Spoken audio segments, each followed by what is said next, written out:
நாகப்பட்டினத்துக்கு சரக்கு வாகனத்தில் மீன்களுக்கு மத்தியில் மறைத்து கடத்தி வரப்பட்ட புதுச்சேரி மது பாட்டில்களை போலீசார் கைப்பற்றினர்.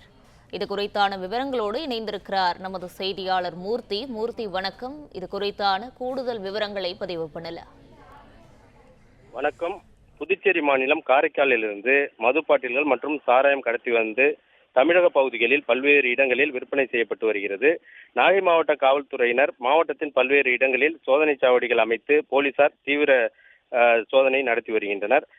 மாவட்டத்தில் பல்வேறு இடங்களில் சோதனை சாவடிகள் அமைக்கப்பட்டதோடு காவல் நிலையங்கள், கிழக்கு கடற்கரை சாலை உள்ளிட்ட பகுதிகளில் திடீர் ஆய்வு மேற்கொண்டு வருகின்றனர். குறிப்பாக இருசக்கர வாகனத்தில் கால்நடைகளுக்கு இலை தலைகளை எடுத்து செல்வது போல் அதன் அடியில் மது பாட்டில்களை மறைத்து வைத்தும், ஐஸ்கிரீம் விற்பனையாளர் போல் மது பாட்டில்களை கடத்தி வருவதும் அவர்களின் யுக்திகள் தொடர்ந்து நடைபெற்று வருகிறது. இந்த நிலையில் டாடா ஏசி வாகனத்தில் மீன் பிற மாவட்டங்களுக்கு ஏற்றி செல்வது போல் நண்டு மற்றும் ஐஸுடன் உள்ள மீன்களுக்கு அடியில் நூதன முறையில் மது பாட்டில்களை பதுக்கி கடத்தி வந்துள்ளனர். அப்போது புத்தூர் ரவுண்டானா அருகே திருச்சி மண்டல மத்திய நுண்ணறிவு போலீசார் புதுச்சேரி மாநிலம் காரைக்காலில் இருந்து மது பாட்டில்களை கடத்தி தமிழகத்தின் பிற மாவட்டங்களில் அதிக விலைக்கு விற்பனை செய்வதாக மீன் ஏற்றி செல்லும் டாடா ஏசி வாகனத்தை மடக்கி பிடித்து சோதனை மேற்கொண்டனர்.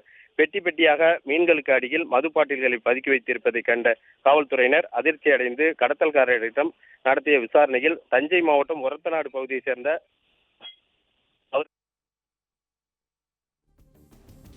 தகவல்களை வழங்கியமைக்கு நன்றி மூர்த்தி.